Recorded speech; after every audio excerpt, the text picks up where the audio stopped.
आपके अपने YouTube channel technical with Punia sir पे आप सभी बच्चों का हार्दिक स्वागत है।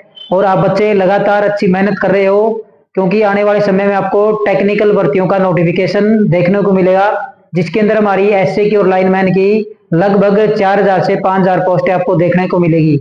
इसी तैयारी को और मजबूत बनाने के लिए हम आप बच्चों के लिए एक सीरीज स्टार्ट कर रहे हैं। तो हम आपके लिए जो सीरीज स्टार्ट कर रहे हैं वो हमारे पास है टॉप 2 के क्वेश्चन है। तो हम आप बच्चों को जो मोस्ट इंपोर्टेंट 2000 क्वेश्चन करवाएंगे, उसके साथ जितने ऑप्शन होंगे उनके सभी के बारे में आपको बताया जाएगा। तो ये जो सीरीज हमारी है, लगभग 5 से 6000 क्वेश्चन इस सीरीज के अंदर हम आप बच्चों को करवाएंगे। तो आज हम इसकी अपनी पहली क्लास शुरू करते हैं। टॉप 2 के question by Anil Poonia sir, government IT instructor wireman, selected in SA and ALM. तो आज हम इसकी पहली क्लास करते हैं। हमारी जो सीरीज स्टार्ट होगी 2000 क्वेश्चन होगी, इसके माध्यम से हम 5 से 6000 क्वेश्चन आपको कवर करवाएंगे। जो आपकी आगामी भर्ती आएगी टेक्निकल भर्ती, उसके अंदर काफी इंपॉर्टेंट क्वेश्चन है ये, जो प्रीवियस ईयर के अंदर पूछे गए हैं। तो आपने क्लास अच्छे प्रकार से देखनी है। अगर इसके बाद आपको अच्छे प्रकार से क्लास समझ में आए तो आप हमारे चैनल को ज्यादा से ज्यादा लाइक करना, शेयर करना और सब्सक्राइब जरूर करना। तो शुरू करते हैं हम आज की क्लास। आज की क्लास का पहला क्वेश्चन हमारा है, चांदी का विद्युत रासायनिक तुल्यांक किसका? चांदी का विद्युत रासायनिक तुल्यांक ऊर्जा का कितना होता है? तो चांदी हमारे पास क्या है, तो चांदी के बारे में हम पढ़ लेते हैं। विद्युत का सबसे अच्छा चालक, विद्युत का सबसे अच्छा चालक होता है चांदी। विद्युत का सबसे अच्छा चालक। और क्या खासियत इसकी? परमाणु क्रमांक पूछ लिया जाता है, इसका परमाणु क्रमांक कितना होता है? चांदी का परमाणु क्रमांक, जिससे हमें यह डिफाइन करते हैं चालक या कुचालक है। तो हमारे पास कितना होता है? 47। कितना होता है? चांदी का 47। जो इसके अंदर विद्युत धारा गुजरती है वो कितनी होती है? 98%। इसका प्रयोग पूछा जाता है कहाँ पे किया जाता है? तो जहाँ पे हमें स्टार्टरों के या रिले के कनेक्टिंग पॉइंट बनाने होते हैं, वहां पे हम किसका प्रयोग करते हैं? चांदी का।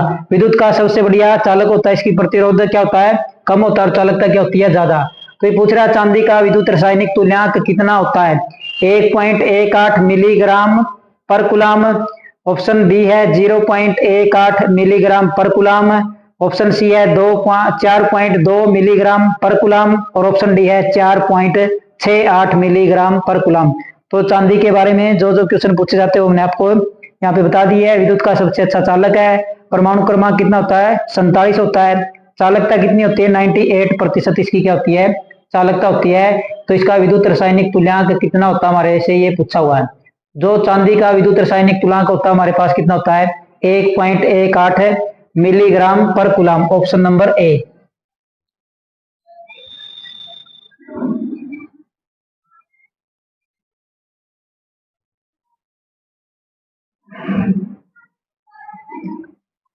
अपेक्षित घनत्व किससे मापा जाता है?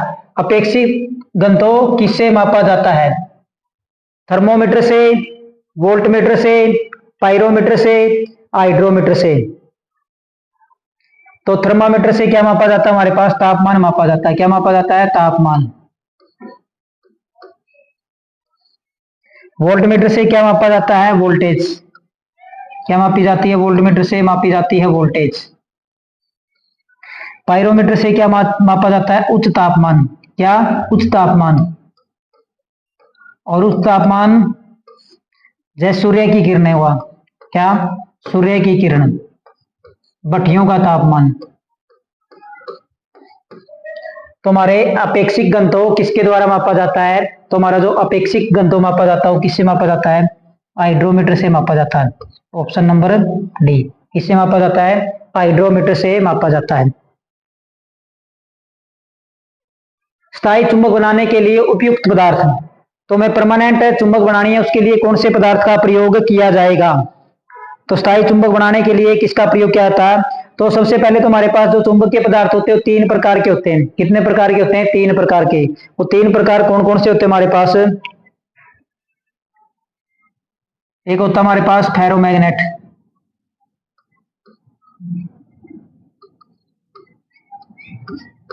एक होता है हमारे पास डायामैग्नेट,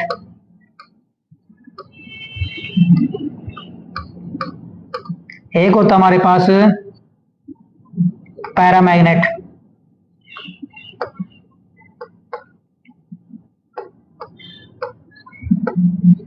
इसको हम क्या बोलते हैं, ये हमारे पास होता है लोहा चुंबकीय, लोहा चुंबकीय पदार्थ। ये हमारे पास क्या होता है, प्रतिचुंबकीय, अनुचुंबकीय, और ये हमारे पास क्या होता है, प्रतिचुंबकीय।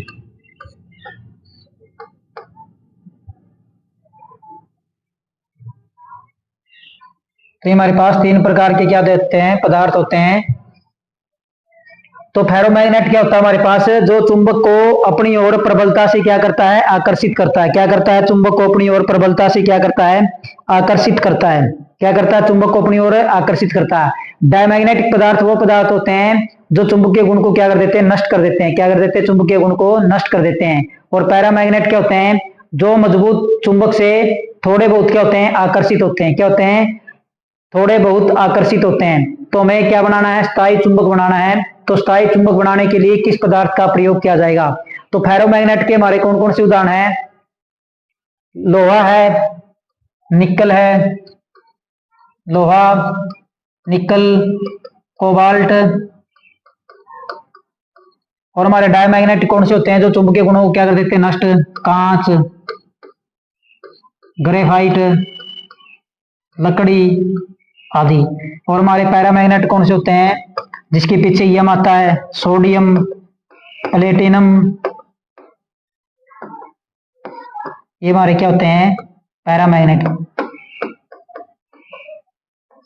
तो स्थायी चुंबक बनाने के लिए किस पदार्थ का प्रयोग किया जाता है, सिलिकॉन स्टील का क्या आता है, कोबाल्ट का क्या आता है, नरम लोहे का क्या आता है, या इनमें से कोई नहीं। तो स्थायी चुंबक बनाने के लिए हम किसका प्रयोग करते हैं, कोबाल्ट का। इसका कोबाल्ट का प्रयोग किया जाता है।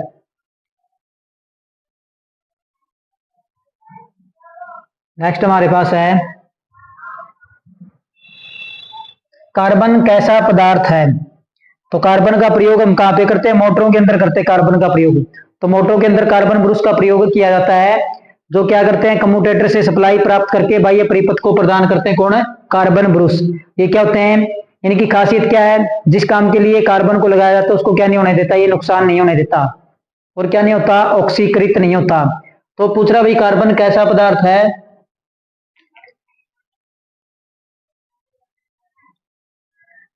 पीटीसी है, पीटीसी है, एनटीसी है, पीटीसी भी है और एनटीसी भी है, या इनमें से कोई नहीं।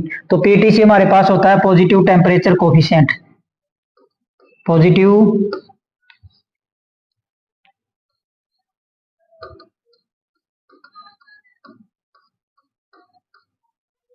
टेम्परेचर, पॉजिटिव टेम्परेचर कोफिशिएंट, धनात्मक ताप गुणांक, धनात्मक तापमान गुणांक। एनटीसी हमारे पास होता है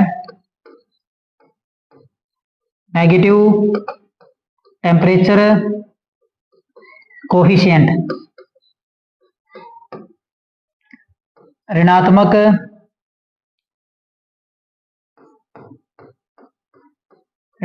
तापमान गुणांक। तो इनकी खासियत क्या है, जो धनात्मक होते हैं उसमें क्या होता है, जो चालक पदार्थ आते हैं वो आते हैं, कौन आते हैं, चालक पदार्थ। तो जैसे जैसे चालक पदार्थों का तापमान बढ़ेगा, क्या करेगा, चालक पदार्थों का तापमान बढ़ेगा। क्या करेगा, चालक पदार्थों का तापमान बढ़ेगा तो इसके साथ क्या हो जाएगा, प्रतिरोध भी बढ़ जाता है और चालकता हमारी क्या हो जाती है, तो चालकता हमारी क्या हो जाती है, घट जाती है। ये हमारे पास होते हैं पीटीसी। जैसे जैसे पीटीसी पदार्थों का तापमान बढ़ेगा उनका प्रतिरोध भी साथ में बढ़ेगा और चालकता क्या हो जाएगी, कम। वो हमारे पास होते हैं पीटीसी। एनटीसी हमारे पास क्या होते हैं, हमने तापमान बढ़ाया, एनटीसी पदार्थों का तापमान बढ़ाने से प्रतिरोध क्या हो जाता है, कम हो जाता है, तो हमारी चालकता क्या हो जाती है, बढ़ जाती है। तो कार्बन हमारा कैसा पदार्थ है, एनटीसी प्रकार का है। तो कार्बन क्या हमारा, तो कार्बन हमारे पास जो होता है वो क्या होता है, एनटीसी नेचर का पदार्थ होता है। किस नेचर का, NTC. Negative temperature coefficient, option number B.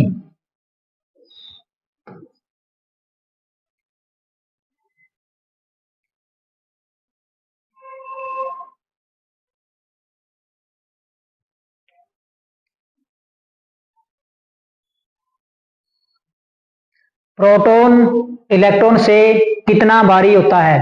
Proton electron से कितना भारी होता है? 1845 गुना कम, 1845 गुना अधिक, या दोनों बराबर होते हैं? ऑप्शन डी इनमें से कोई नहीं। तो हमने बताना भाई प्रोटॉन इलेक्ट्रॉन से कितना भारी होता है।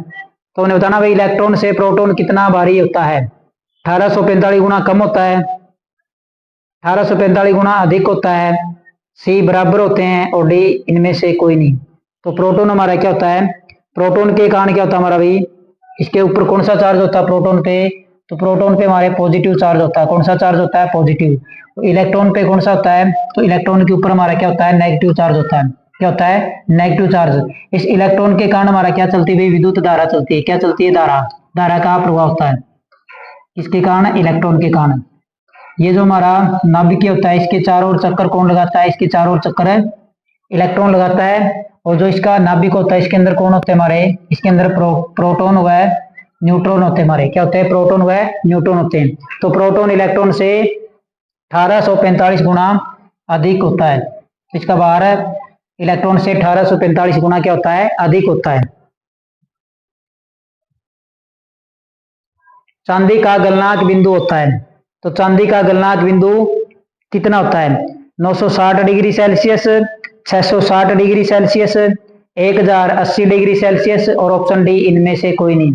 तो चांदी हमारे पास क्या है? एक विद्युत का बहुत ही बढ़िया चालक है। इसका परमाणु क्रमांक 47 होता है। कितना होता है? परमाणु क्रमांक 47 होता है। और इसका प्रयोग कनेक्टिंग पॉइंट बनाने के लिए किया जाता है। और इसके अंदर जो विद्युत प्रभाव होता है वो लगभग 98% तक विद्युत का प्रभाव होता है।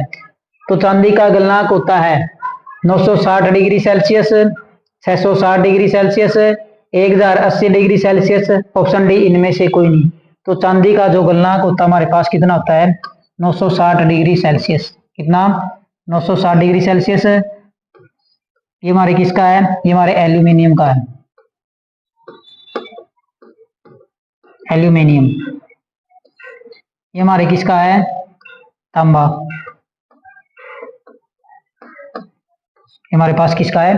तांबे का। तो चांदी का गलनांक कितना होता है? 960 डिग्री सेल्सियस।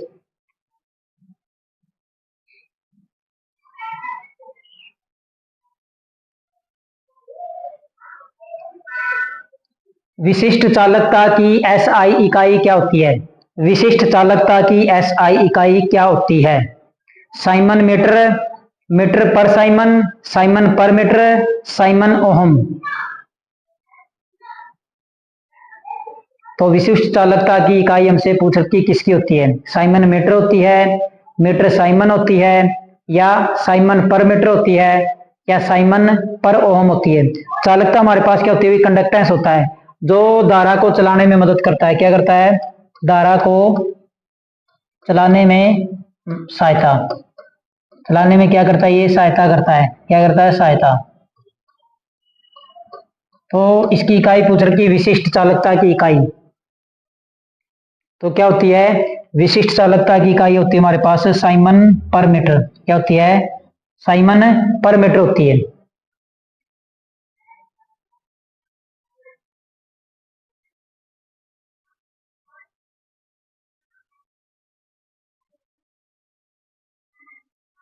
दस लैंप 100 वाट प्रत्येक। तो हमारे पास 10 लैंप है, प्रत्येक की वाट क्षमता कितनी है? 100 है।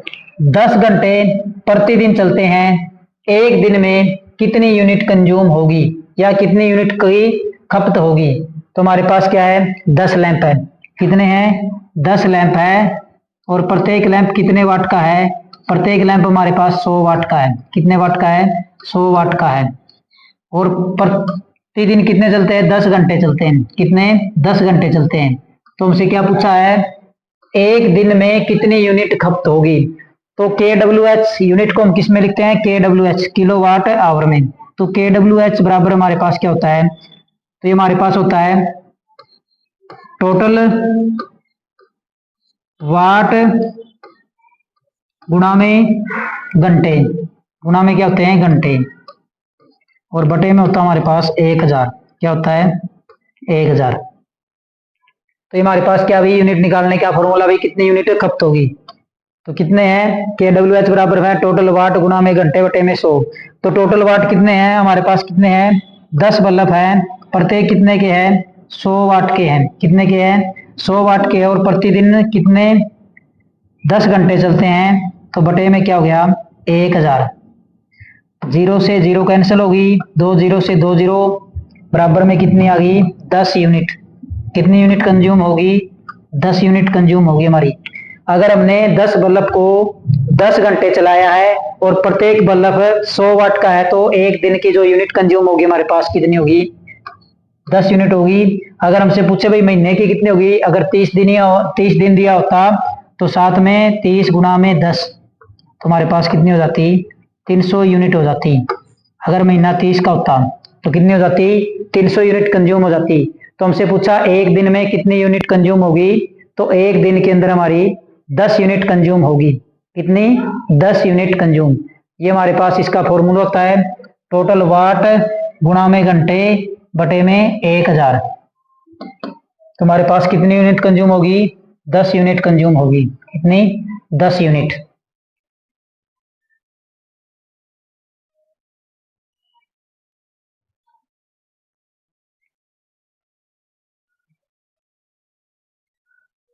विभवांतर का मात्रक क्या है,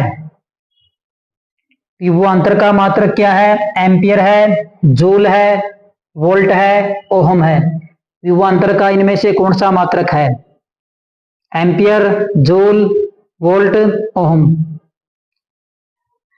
तो एम्पियर हमारे किसका होता है, ये हमारे पास विद्युत धारा का होता है। किसका, विद्युत धारा।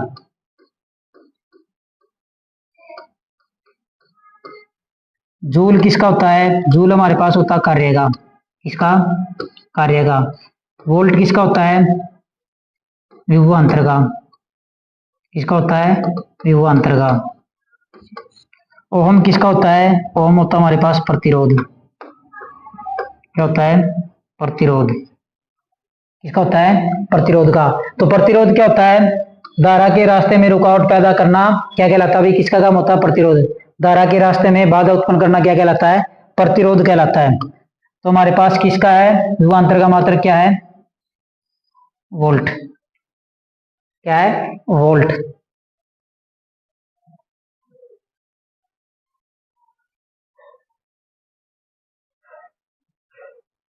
घरों और कार्यालय की वायरिंग होती है, जो घर के अंदर वायरिंग होती है और जो कार्यालय के अंदर वायरिंग होती है वो किस प्रकार की होती है, सीरीज में होती है, समानांतर में होती है, दोनों में होती है, इनमें से कोई नहीं।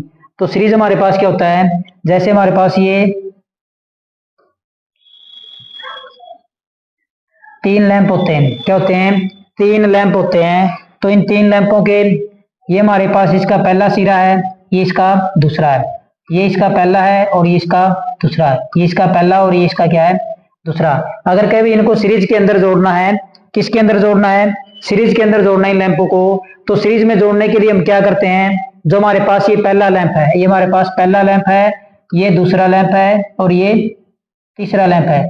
तो हमने क्या करना है, इनके अपोजिट सिरों को जोड़ना है। क्या करना है, अपोजिट सिरों को जोड़ना है। अपोजिट का मतलब है पहले लैंप का अंतिम सिरा और दूसरे लैंप का पहला सिरा, तो हमने ये जोड़ दिए, तो अपोजिट सिरे जुड़ गए। अब दूसरे लैंप का अंतिम सिरा और तीसरे लैंप का पहला सिरा, ये भी क्या हो गए, अपोजिट हो गए। अब यहाँ से ये बच गया दूसरा सिरा और ये बच गया पहला सिरा। यहाँ से हमने दी इसको न्यूट्रल सप्लाई और यहाँ पे लग गया हमारा स्विच। क्या लग गया है, स्विच, और यहाँ से क्या दी इसको पॉजिटिव सप्लाई। तो एक स्विच के साथ ही तीनों लैंप हमारे क्या हो गए भाई, ऑन भी होंगे ऑफ भी होंगे। तो इसका कहाँ, इसमें क्या होता है, इसमें धारा तो रहती क्या, सीरीज सर्किट के अंदर धारा क्या रहती है, धारा रहती समान। क्या रहती है, धारा का जो मान होता है वो क्या रहता है, समान रहता है। वोल्टेज क्या होती है, अलग अलग होती है। वोल्टेज क्या होती है, वोल्टेज होती है अलग अलग। क्या होती है, अलग अलग। वोल्टेज क्या होती है, अलग अलग है, क्योंकि इस लैंप में जाएगी वोल्टेज, फिर इसके बाद इसके अंदर जाएगी, तो जो धारा का मान रहता है वो एक समान रहता है और वोल्टेज का मान क्या रहता है, अलग अलग रहता है। अगर एक लैंप के बीच में से तार टूट गया तो सारे लैंप बंद हो जाएंगे, क्या हो जाएंगे, सारे लैंप बंद हो जाएंगे। ये हमारे क्या भाई सीरीज सर्किट का नुकसान है। दूसरा हमारे पास क्या होता है, पैरेलल। ये एक लैंप हो गया, ये दूसरा लैंप है, ये तीसरा लैंप है, ये इसका पहला सिरा, ये दूसरा, ये इसका पहला, ये इसका दूसरा, ये इसका पहला और ये इसका दूसरा। तो ये क्या होते हैं, इसको आपस में ये ऐसे अटैच होते हैं, इस प्रकार से इनको जोड़ा जाता है। क्या इस प्रकार से इनको जोड़ा जाता है, और यहाँ से हम क्या देते हैं, इसको सप्लाई देते हैं। तो क्या होता है, पैरेलल के अंदर हमारी क्या रहती है, वोल्टेज समान रहती है। वोल्टेज क्या रहती है, वोल्टेज समान, और धारा का मान क्या होता है, अलग अलग होता है। धारा का मान क्या होता है, अलग अलग होता है। तो घरों के और कार्यालयों की जो वायरिंग होती है उसके कनेक्शन किसके अंदर किए जाते हैं, समानांतर क्रम के अंदर किए जाते हैं, ताकि वोल्टेज सभी उपकरणों को क्या मिले, एक समान वोल्टेज मिले सभी उपकरणों को। इसलिए उनके जो कनेक्शन किए जाते हैं किसके अंदर किए जाते हैं, पैरेलल के अंदर किए जाते हैं।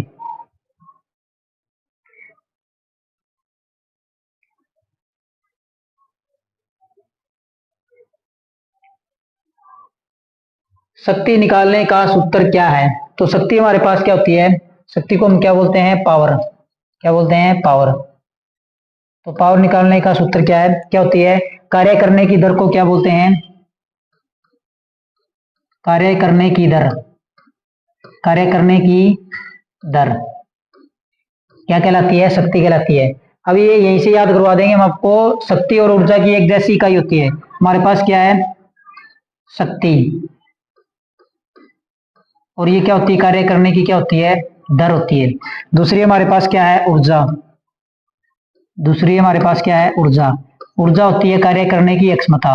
क्या होती है, कार्य करने की क्षमता होती है। तो कार्य करने की दर तो कहलाती है शक्ति, और कार्य करने की क्षमता क्या कहलाती है, ऊर्जा। तो यहां से इसके अंदर कितने अंक है, 3 शब्द है, इसके साथ कितने 2 शब्द वाली आएगी, इसके कितने शब्द है 2, तो इसके साथ कितने वाली आएगी 3। आप कभी भी नहीं भूलोगे, अगर शक्ति की पूछे तो उसके साथ आएगी दर, अगर ऊर्जा की पूछे तो उसके साथ आएगी क्षमता। शक्ति में 3 शब्द होते हैं और दर उसके साथ आएगी 2, ऊर्जा में 2 शब्द होते हैं तो उसके साथ कितने वाली आएगी, 3 वाली। अब जो इसको निकालने का सूत्र होता है हमारे पास, P बराबर में V I, option number A. क्या है, ऑप्शन नंबर ए। ये हमारे पास किसका है, अगर V बटे आई पूछा तो V बटे आई हमारे पास होता है किसको निकालने का, प्रतिरोध को। किसको, प्रतिरोध को। इसको निकालते इसे प्रतिरोध को निकालते हैं। और क्या चीज हमारे पास, अब पावर को निकालने के सूत्र कई होते हैं, एक तो हो गया हमारे पास ये। अब इसकी जगह अगर हमें इसका दूसरा सूत्र होता है P बराबर में वी स्केयर बटे में आर, ये भी आपने याद रखना है। कौन सा, P स्केयर बटे में वी स्केयर बटे में आर। तो वी स्केयर बटे में आर आया कहां से, तो हमारे किसके, ओम के नियम के अनुसार। क्या है, ओम के नियम के अनुसार। क्या है, ओम के नियम अनुसार। इसके ओम के नियम अनुसार। तो ओम के नियम ने हमें क्या बताया था, ओम के नियम के अनुसार हमारे पास था V बराबर में आई आर। क्या था, V बराबर में आई आर, आई बराबर में V बटे आर, और R बराबर में क्या था, V बटे आई। क्या था, V बटे आई। तो यहां से हमने क्या किया है, यह हमारे पास क्या था, P बराबर वी आई। तो यहां से I का मान हमने, तो I का मान यहां से ये हो गया हमारे पास। तो I का मान हमारे पास क्या होता है, V बटे आर होता है। क्या होता है, V बटे आर होता है। तो यहां से हमने रखा P बराबर में V गुणा में I था, I की जगह क्या रख लिया, V बटे आर। तो हमारे पास फॉर्मूला बन गया V स्केयर बटे आर। तो दूसरा फॉर्मूला इसका ये होता है। एक फॉर्मूला और होता है इसका, तो तीसरा फॉर्मूला होता है इसका P बराबर में आई स्केयर आर। क्या होता है, आई स्केयर आर। तीसरा कौन सा होता है, P स्केयर बराबर में P बराबर आई स्केयर आर। तो ये किस पे आया, तो हमारे पास है P बराबर में आई, क्या है, P बराबर में वी आई है। तो P बराबर में आई रख लिया हमने, गुणा में V का मान क्या होता है, तो V का मान होता है हमारे पास, V का मान होता है आई आर। क्या होता है, गुणा में क्या हो गया, आई आर। तो यहां से इसको करेंगे सोल्व, तो हमारे पास क्या हो जाएगा, आई के साथ स्केयर और क्या हो जाएगा आर। तो ये हमारे पास क्या, भी पावर को निकालने के फॉर्मूले हैं। तो सारे फॉर्मूले हमने आपको बता दिए हैं, पावर को कौन कौन से फॉर्मूले से निकाला जाता है।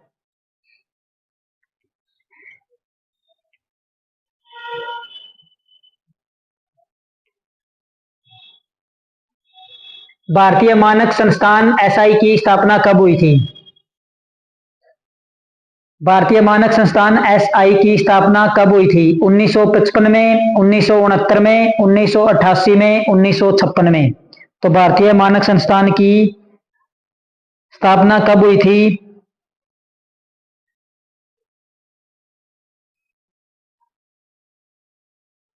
1955 में, 1969 में, 1988 में, 1956 में।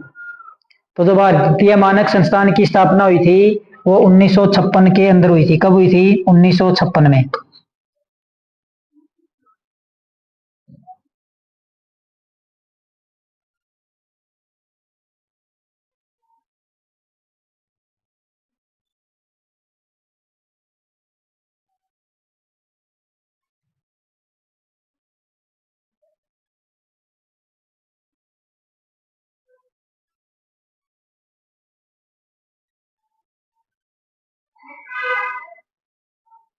एमकेएस प्रणाली में कार्य की एमकेएस प्रणाली किसकी? कार्य की एमकेएस प्रणाली में इकाई क्या है? जूल है, न्यूटन मीटर है, न्यूटन पर मीटर है, मीटर पर न्यूटन है। तो एमकेएस क्या होता है हमारे पास? एमकेएस का भी क्वेश्चन पूछे हुआ था पिछले पेपर के अंदर है एमकेएस। तो एम का मतलब होता है हमारे पास मीटर, एम का मतलब होता है मीटर, के का मतलब होता है किलो, के का मतलब क्या होता है? किलो, और एस का मतलब होता है हमारे पास सेकंड। क्या होता है? सेकंड। एस का मतलब क्या होता है? सेकंड। एक हमारे पास होती है सीजीएस। क्या होती है? सीजीएस। तो सीजीएस क्या होता है? सीजीएस होता है हमारे पास सेंटीमीटर, सेंटीमीटर, ग्राम, सेकंड। एक होता है हमारे पास एफपीएस। तो ये हमारे पास क्या होता है? Foot poundal, foot poundal second.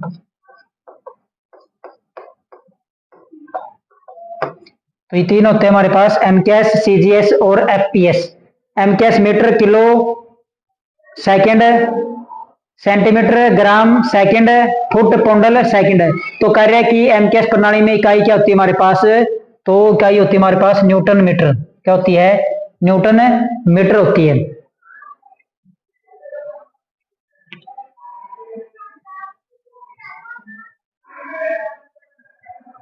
एक एचपी बराबर कितने वाट होते हैं? एक एचपी बराबर में कितने वाट होते हैं? 770 वाट होते हैं, 746 वाट होते हैं, 790 वाट होते हैं, या इनमें से कोई नहीं? तो ये हमने बताना है। तो हमारे पास दो होते हैं, एक होता है हमारे पास ब्रिटिश और एक होता है हमारे पास मीट्रिक। तो जो ब्रिटिश के अंदर होते हैं हमारे पास वो 746 वाट होते हैं। किसके अंदर होते हैं? ब्रिटिश के अंदर। कौन सी प्रणाली के अंदर होते हैं? ब्रिटिश प्रणाली के अंदर। तो ब्रिटिश में कितने होते हैं? तो ब्रिटिश में होते हैं ये वैसे 745.7 होते हैं। कितने होते हैं? 745.7 होते हैं। दूसरी हमारे पास होती है मीट्रिक। कौन सी होती है? मीट्रिक। तो मीट्रिक के अंदर पूछ लिया जाए तो मीट्रिक के अंदर हमारे कितने होते हैं? तो मीट्रिक के अंदर होते हैं 735.5। कितने होते हैं? 735.5 वाट। क्या होते हैं? 735.5 वाट होते हैं। तो हमारे एक एचपी बराबर कितने वाट होते हैं? एचपी हमारे पास क्या होती है? ऑर्स पावर। क्या होती है? ऑर्स पावर। तो कितने होते हैं? 746 होते हैं ब्रिटिश में, और 735.5 किसके अंदर होते हैं? मीट्रिक के अंदर होते हैं।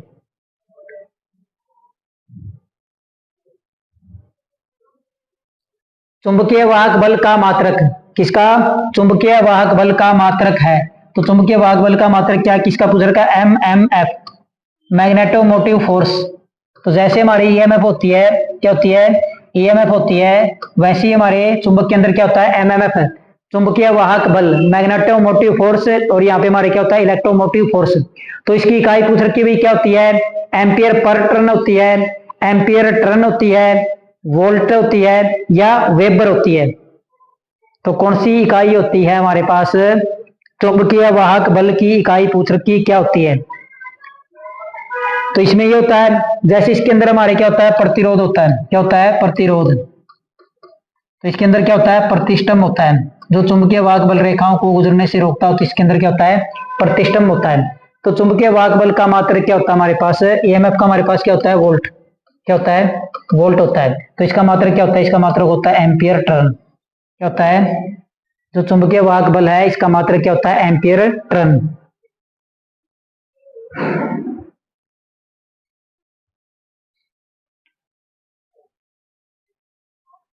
एलिक्स का नियम क्या ज्ञात करता है? एलिक्स का नियम होता है, वो क्या चीज ज्ञात करने के लिए प्रयोग किया जाता है? ध्रुवता, धारा की दिशा, चुंबकीय फ्लक्स, इनमें से कोई नहीं। तो हमने बताना भाई एलिक्स का नियम किसके लिए प्रयोग किया जाता है? धारा की दिशा, जैसे हमारे किसके अंदर पैदा होती है धारा? जनरेटर के अंदर पैदा होती है। किसमें? जनरेटर में। तो वहां पे किसका प्रयोग करते हैं हम? दाएं हाथ का नियम। किसके? मोटर के अंदर। किसके अंदर होती है? मोटर में। तो मोटर में हम किसका करते हैं? बाएं हाथ का नियम का प्रयोग करते हैं। फ्लक्स के लिए हम किसका करते हैं? जो चुंबकीय फ्लक्स होती है उसके लिए हम प्रयोग करते हैं कारक स्क्रू का नियम, और दाएं हाथ का अंगूठा नियम प्रयोग करते हैं। तो एलिक्स का जो नियम प्रयोग किया था हमारे पास, पोल की ध्रुवता ज्ञात करने के लिए किया जाता है। इसके लिए पोल की ध्रुवता। अगर हमारे पास धारा की दिशा क्या है?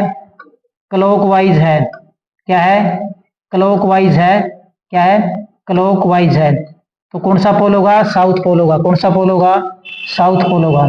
अगर क्लॉकवाइज है तो हमारा क्या होगा? South pole. अगर एंटी क्लॉकवाइज है, क्या है? अगर एंटी क्लॉकवाइज दिशा है तो हमारे पास कौन सा पोल होगा? तो हमारे पास होगा नॉर्थ पोल। कौन सा पोल होगा? नॉर्थ पोल होगा। कौन सा होगा? North pole. तो एलिक्स का नियम जो प्रयोग किया जाता है वो ध्रुवता ज्ञात करने के लिए किया जाता है।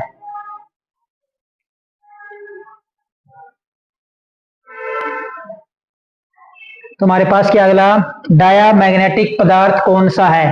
तो डायामैग्नेटिक पदार्थ हमारे कौन से होते हैं? जो चुंबकीय गुणों को क्या कर देते हैं? नष्ट कर देते हैं। क्या कर देते हैं? चुंबकीय गुणों को नष्ट कर देते हैं। तो आपने एक बात याद रखनी है, तो आपने एक नाम याद रख लेना आप, 6416। क्या?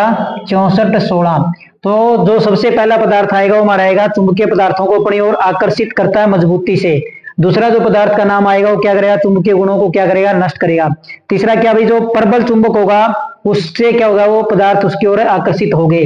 तो हमारे पास 6 जो आता है, 6 नंबर पे क्या होता है हमारे पास? एफ होता है। क्या होता है? एफ।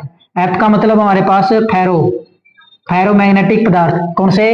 फेरोमैग्नेटिक पदार्थ। ये चुंबक की ओर जल्दी से आकर्षित होते हैं, इसकी चुंबकशीलता 1 से काफी अधिक होती है।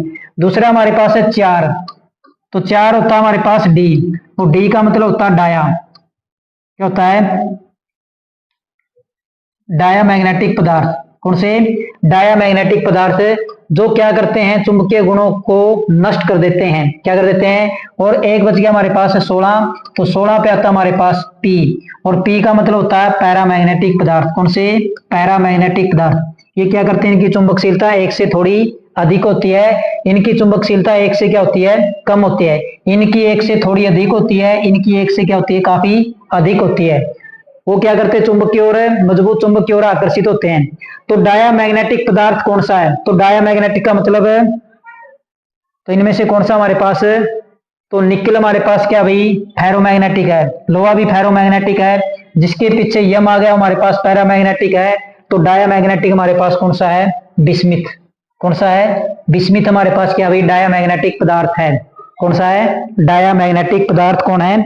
बिस्मिथ हमारे पास डायामैग्नेटिक पदार्थ है।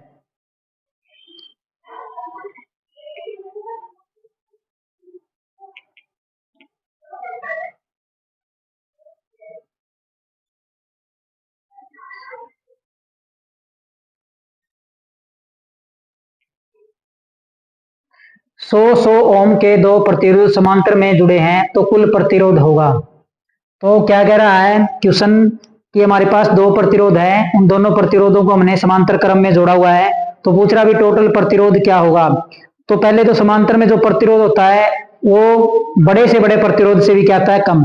एक बात तो आपने ये याद रखनी है, समांतर क्रम का अगर पूछे तो जो सबसे बड़ा जो सबसे छोटा प्रतिरोध होता है टोटल मान उससे भी क्या आता है, कम आता है। क्या आता है, टोटल मान उससे भी कम आता है। किसमें, समांतर क्रम में। और सीरीज के अंदर क्या होता है, जो सबसे बड़े मान का प्रतिरोध होता है टोटल प्रतिरोध उससे भी क्या आता है, अधिक आता है। तो समांतर क्रम में जो सबसे छोटा प्रतिरोध होगा कुल प्रतिरोध उससे भी क्या आएगा, कम आएगा।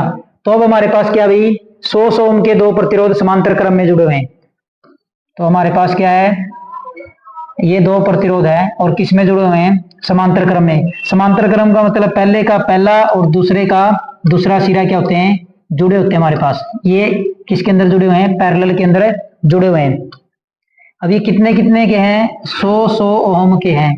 कितने कितने ओम के हैं, 100 ओम के हैं। अभी पूछ रहे इसका भी टोटल प्रतिरोध कितना होगा।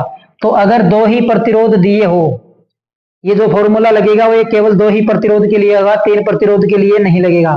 तीन प्रतिरोध के लिए हमारा फॉर्मूला क्या होता है भाई, 1/RT बराबर में 1/R1 प्लस में 1/R2 प्लस में 1/R3 प्लस में 1/RN। जितने भी प्रतिरोध हो गए ऐसे जुड़ते चले जाएंगे। ये हमारे पास है समांतर क्रम के अंदर प्रतिरोध निकालने का टोटल फॉर्मूला। अगर दो ही प्रतिरोध दिए हो तो हमारा फॉर्मूला क्या बन जाएगा, तो दो ही निकालने तो आपने कुछ नहीं करना, टोटल रेजिस्टेंस बराबर में R1 गुणा में R2 बटे में R1 प्लस में R2। ये हमारे पास क्या है, केवल दो प्रतिरोध अगर समांतर क्रम में जुड़े हो तो उनके लिए हमारे पास क्या फॉर्मूला है। ये हमारे पास R1 और ये क्या है हमारे पास R2 रख देते हैं मान है। दोनों का मान कितना है, 100 है। कितना है, 100 है। 100 गुना में 100, 100 प्लस में 100 कितना हो गया, 200। 0 से 0, 0 से 0, 2 से काटें कितने पे कट गया, 50 पे। तो जो टोटल ओम प्रतिरोध है कितना है, 50 ओम। कितना आया है, जो टोटल प्रतिरोध है हमारे पास कितना आया है, 50 ओम आया है। अगर उस फॉर्मूले से निकालें तो भी हमारा क्या आएगा, 1/100 प्लस में 1/100। एलसीएम कितना आ गया, 100। 100 को 100 से भाग करेंगे, एक आया, एक के साथ एक की गुणा करेंगे तो 1 प्लस में फिर 100 का 1, तो कितना हो गया, 2/50। ये हमारे पास क्या था, 1/RT। क्या था, 1/RT कितना है, 2/100। तो RT हमारे पास क्या हो जाएगा, तो RT बराबर हो जाएगा 100/2। तो कितना, 50। यहाँ से भी कितना रहा, 50। ये हमारे पास दो अगर प्रतिरोध लगे हो तो इस प्रकार से हम क्या कर सकते हैं, निकाल सकते हैं। 3 के लिए हमें वो दूसरे वाला फॉर्मूला लगाना पड़ेगा।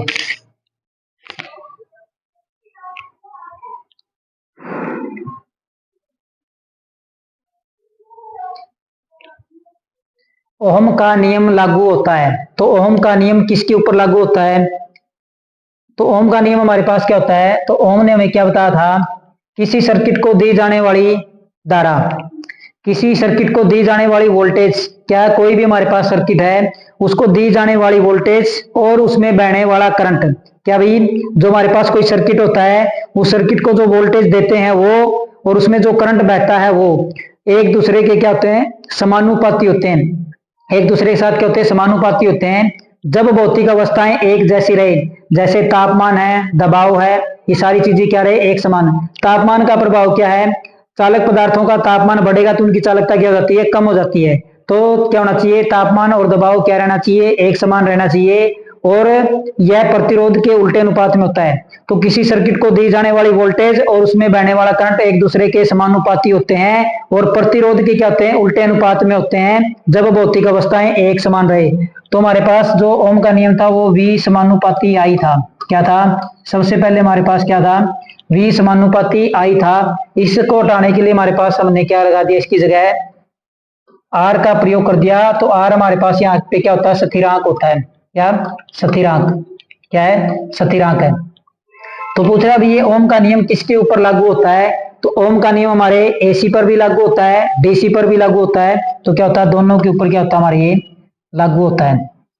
तो इसके लिए आप एक, अगर आपने फॉर्मूले निकालने तो आप बनाओ एक गोलधारा। क्या बनाओ, एक गोलधारा।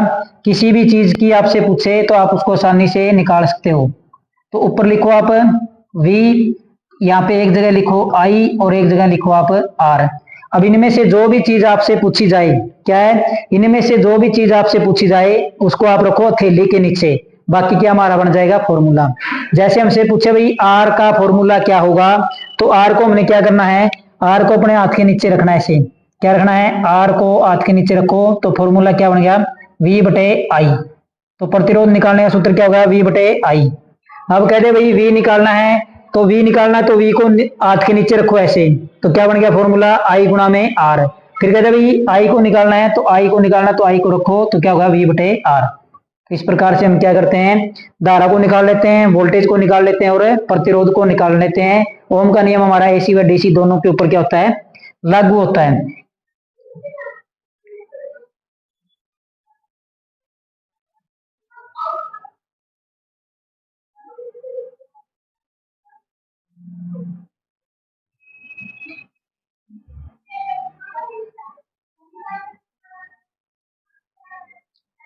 विद्युत का सबसे अच्छा कुचालक, तो पूछ रखा भाई विद्युत का सबसे अच्छा कुचालक। तो सबसे पहले हमारे पास हमें पता होना चाहिए कुचालक क्या होता है। कुचालक को हम क्या बोलते हैं, इंसुलेटर बोलते हैं। क्या बोलते हैं, इंसुलेटर। क्या बोला जाता है इसको, इंसुलेटर बोलते हैं। क्या बोलते हैं, इंसुलेटर। तो इंसुलेटर हमारे पास क्या होते हैं, तो जिसके अंदर धारा का प्रवाह ना हो हमारे क्या कहलाते हैं, कुचालक कहलाते हैं। जिसके अंदर धारा का प्रवाह ना हो वो क्या कहलाता है, हमारे पास इंसुलेटर कहलाते हैं।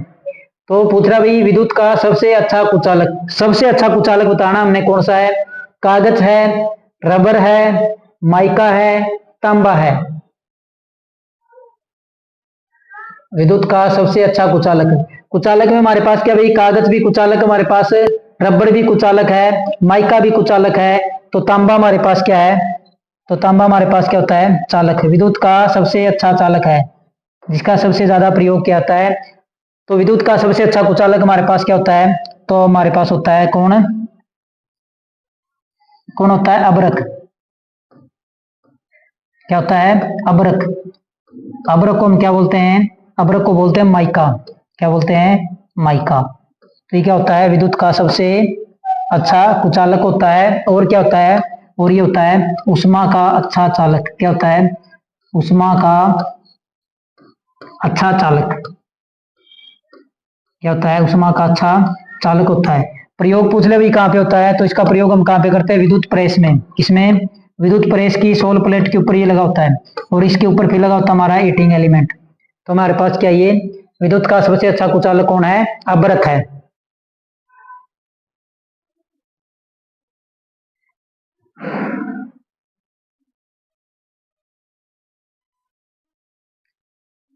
विद्युत का सबसे अच्छा चालक, तो पहले कुचालक पूछ रखा। ऐसे ऐसे क्वेश्चन भी आपसे पेपर के अंदर पूछे जाएंगे, और ये क्वेश्चन आपके क्या होते हैं, गलत। आप जल्दबाजी में आसान क्वेश्चन दिखा, उसके बिना उत्तर पढ़े आपने क्या कर दिया, उसका निशान लगा दिया। तो इस प्रकार से आपके जो आसान क्वेश्चन होते हैं वो क्या हो जाते हैं, गलत हो जाते हैं। तो कोई भी क्वेश्चन आसान नहीं होता, हर एक क्वेश्चन के उतने ही नंबर हमें मिलने हैं, चाहे क्वेश्चन आसान हो या मुश्किल हो। तो हर प्रकार के क्वेश्चन हमें सोल्व करने होते हैं।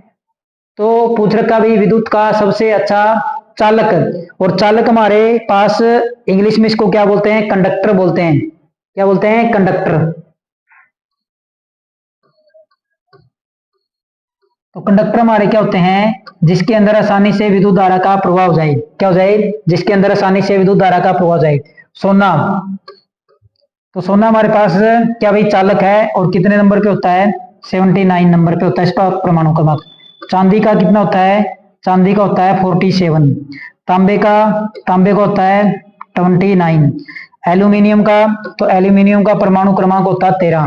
क्या होता है, 13। चांदी को लिखते हैं एजी से, किससे लिखते हैं, एजी से। चांदी को किससे लिखते हैं, तो चांदी को लिखा जाता है एजी से। सोने को लिखा जाता है ए यू से, कॉपर को लिखा जाता है सी यू से, एल्यूमिनियम को लिखा जाता है ए एल से। तो ये भी आपने याद रखना है। तो सबसे अच्छा चालक हमारे पास कौन सा होता है, विद्युत का सबसे अच्छा चालक होता है हमारे पास चांदी। कौन सा होता है, चांदी। तो आपने ये क्रम याद रखना है, चांदी, चांदी के बाद तांबा, तांबा के बाद सोना, और सोने के बाद एल्यूमिनियम। सोने के बाद कौन होता है? एल्यूमिनियम। तो विद्युत का सबसे अच्छा चालक हमारे पास कौन होता है? तो विद्युत का सबसे अच्छा चालक हमारे पास होता है चांदी। कौन सा होता है? चांदी। चांदी चांदी हो रही है अब।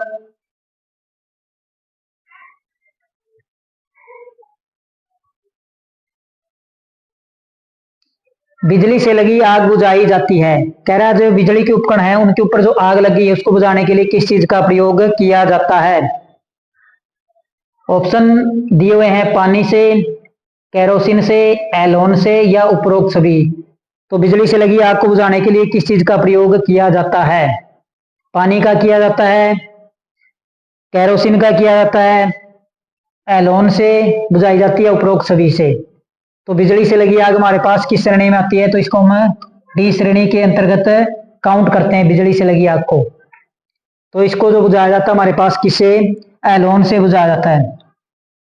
तो एलोन के अंदर क्या क्या चीज होती है? तो एलोन के अंदर होते हैं हमारे CTC। क्या होता है? CTC plus BCF। क्या होता है? तो इसके अंदर ये चीज भरी होती है CTC और BCF। CTC हमारे पास क्या होता है? Carbon tetra chloride.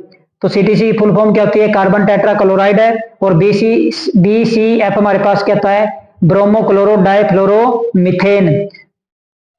Bromo chloro difluoromethane, BCF। तो एलोन का प्रयोग क्या होता है? इंपॉर्टेंट है ये आपके लिए। क्या है? आपने याद रखना है। पानी का प्रयोग तो बिल्कुल भी नहीं किया जाता विद्युत से लगी आग को बुझाने के लिए। किसका? पानी का प्रयोग तो बिल्कुल भी नहीं किया जाता बिजली से लगी आग के ऊपर।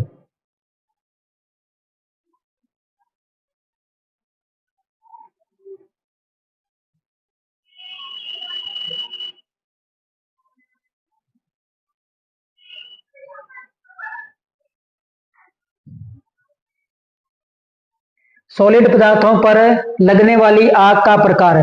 तो किसके ऊपर? सॉलिड मजबूत पदार्थों पे लगने वाली आग कौन से प्रकार की होती है?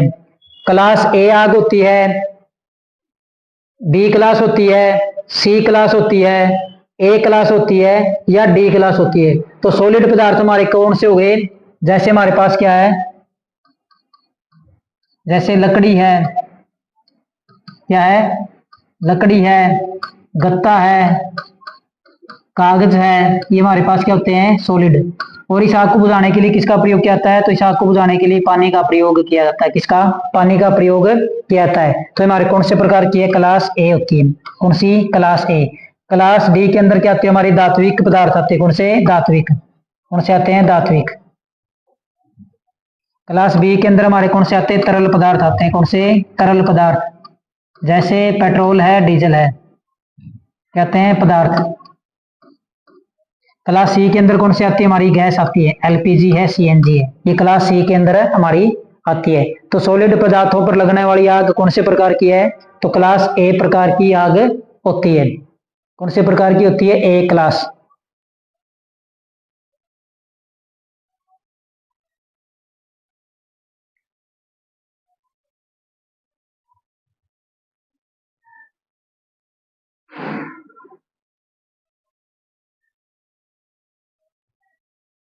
गुरुत्वाकर्षण का मात्रक है, गुरुत्वाकर्षण का मात्रक है 9.81 metre second, 8.91 metre newton, 98.19 newton पर मीटर और ऑप्शन डी इनमें से कोई नहीं। तो गुरुत्वाकर्षण का मात्रक कौन सा है इनके अंदर? ये हमने बताना है। 9.81 metre second, 8.91 metre newton, 98.19 newton metre और इनमें से कोई नहीं। तो गुरुत्वाकर्षण का मात्रक हमारे पास क्या होता है? तो गुरुत्वाकर्षण का जो मात्रक होता है हमारे पास 9.81 मीटर पर सेकंड स्क्वायर होता है, पर सेकंड स्क्वायर होता है। तो ऑप्शन नंबर डी इनमें से कोई नहीं। तो होता क्या हमारे पास? ये हमारे पास इसका क्या होता है? मात्रक होता है किसका? गुरुत्वीय त्वरण का।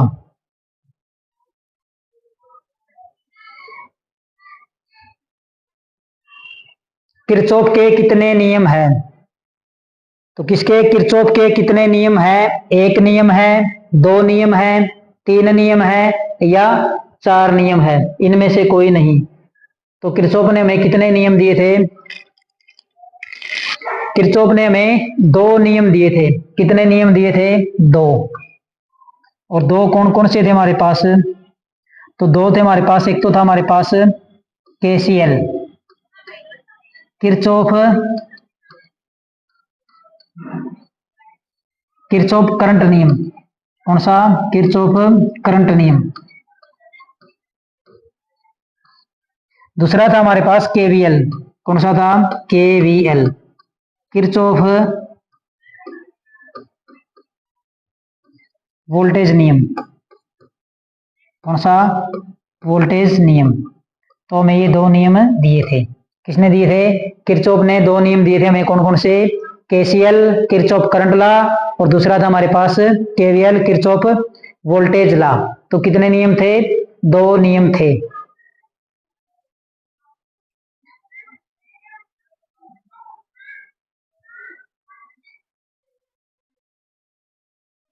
प्रतिरोध को मापा जाता है। तो प्रतिरोध को मापने के लिए किस यंत्र का प्रयोग किया जाता है?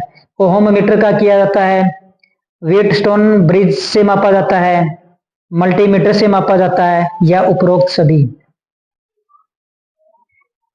तो आप बताओ भाई, प्रतिरोध को किसके द्वारा मापा जाता है? ओहम मीटर से, व्हीटस्टोन ब्रिज से, मल्टीमीटर से। तो पहले तो हमारे पास प्रतिरोध क्या होता है? धारा के रास्ते में बाधा उत्पन्न करता है। क्या करता है? धारा के रास्ते में बाधा उत्पन्न। क्या करता है? धारा के रास्ते में बाधा उत्पन्न। तो हमारे पास क्या कहलाता है? प्रतिरोध कहलाता है। धारा के रास्ते में रुकावट पैदा करना हमारे पास क्या कहलाता है? प्रतिरोध कहलाता है। इकाई क्या होती है इसकी? इकाई होती है इसकी ओम। क्या होती है? ओम। इसको हम इस प्रकार से इसको लिखते हैं। प्रतीक क्या होता है इसका? प्रतीक होता है आर। क्या होता है? आर। और प्रतिरोध निकालने का हमारे पास फॉर्मूला क्या होता है? आर बराबर में वी बटे आई, वोल्टेज बटे प्रतिरोध। तो इसको हम किससे मापते हैं भाई? ओहम मीटर से भी मापते हैं। किससे मापते हैं? ओहम मीटर से भी मापा जाता है, व्हीटस्टोन ब्रिज से भी मापा जाता है, मल्टीमीटर से भी मापा जाता है। तो उपरोक्त सभी के द्वारा हम क्या करते हैं? प्रतिरोध को मापते हैं। तो मल्टीमीटर हमारे पास क्या होता है? तो मल्टीमीटर हमारे पास होता है इसको हम बोलते हैं एवीओ मीटर। क्या बोलते हैं? एवीओ। तो एवीओ का मतलब होता है हमारे पास एम्पियर मीटर, वोल्ट मीटर और ओहम मीटर। तो इन तीनों के द्वारा क्या किया जाता है? प्रतिरोध को मापा जाता है, जो क्या करता है? धारा के रास्ते में बाधा उत्पन्न करता है।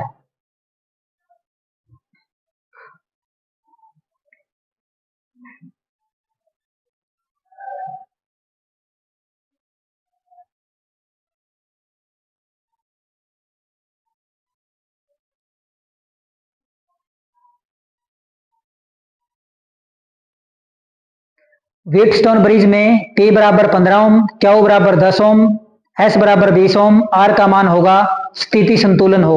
तो स्थिति क्या होनी चाहिए हमारे पास? संतुलन में होनी चाहिए।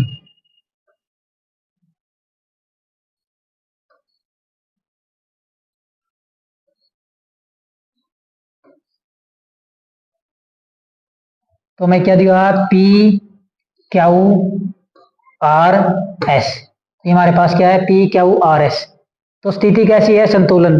तो संतुलन स्थिति का मतलब होता है आमने सामने भुजाओं की गुणा, और आमने सामने भुजाओं की गुणा क्या होनी चाहिए हमारे पास? बराबर होनी चाहिए। क्या होनी चाहिए? बराबर होनी चाहिए। तो हमारे पास P बराबर में कितना है? 10 है। तो ये कितना ओम हमारे पास यहाँ पे? हमारे पास है P बराबर में 15 ओम। कितना है? 15 ओम है। क्या बराबर में कितना है? 10 है। S बराबर में कितना है? S बराबर में हमारे पास कितना है? 20। कितना है? 20। और इस R का मान हमसे पूछा हुआ है। तो आमने सामने एक भुजाओं का मतलब क्या है? P गुणा में S बराबर में क्या होना चाहिए? Q गुणा में R।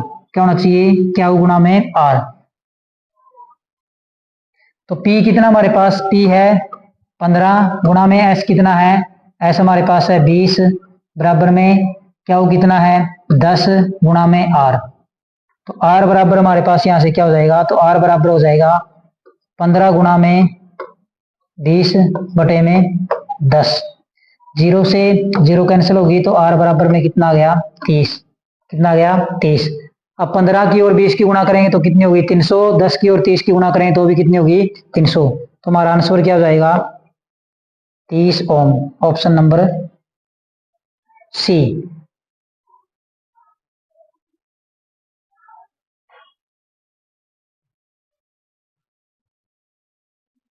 विद्युत घंटी किस सिद्धांत पर कार्य करती है? क्या पूछ रखा अभी? विद्युत घंटी है वो किस सिद्धांत के ऊपर कार्य करती है विद्युत घंटी? तो विद्युत घंटी का पहले के पेपरों में सिंबल भी पूछा हुआ है, क्या होता है विद्युत घंटी का? तो विद्युत घंटी का सिंबल हमारे पास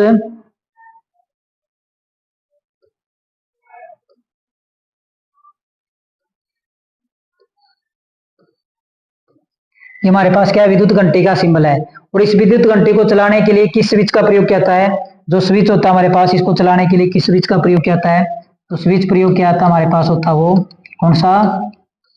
पुश बटन। कौन सा? पुश बटन का प्रयोग किया जाता है। किसका? पुश बटन का। तो पुश बटन हमारे पास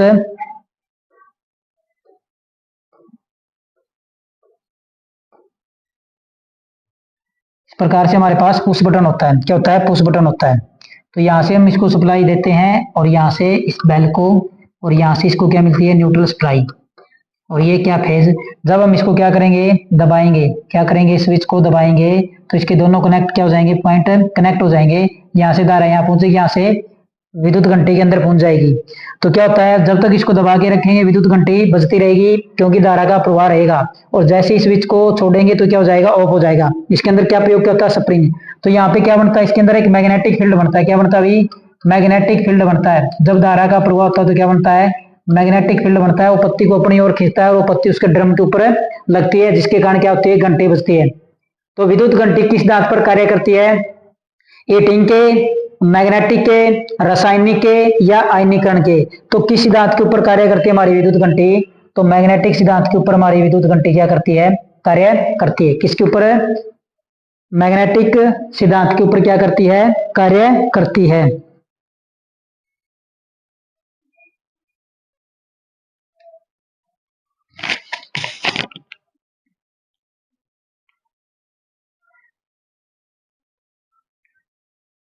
ए श्रेणी पदार्थों का तापमान होता है। किसका पूछा है? ए श्रेणी पदार्थों का तापमान होता है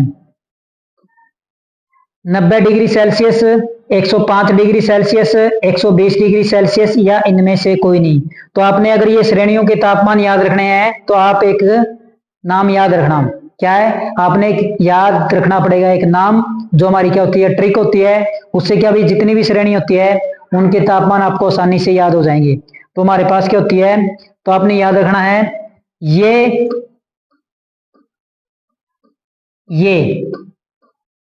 बॉयफ्रेंड,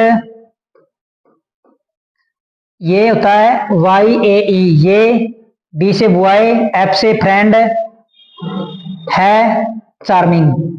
तो क्या याद रखना आपने, ये बॉयफ्रेंड है चार्मिंग। क्या याद रखना है, ये बॉयफ्रेंड है चार्मिंग। तो इसमें हमारे जो Y होता है उसका तापमान होता है 90 डिग्री। कितना होता है? 90 डिग्री सेल्सियस। ए का होता है हमारे पास 120 डिग्री, 105 डिग्री सेल्सियस। कितना होता है? ये होता है 90, ये होता है हमारे पास 105 और ये होता है हमारे पास 120 डिग्री सेल्सियस। ये हमारे पास होता है 130 डिग्री सेल्सियस। ये होता है हमारे पास 155 डिग्री सेल्सियस।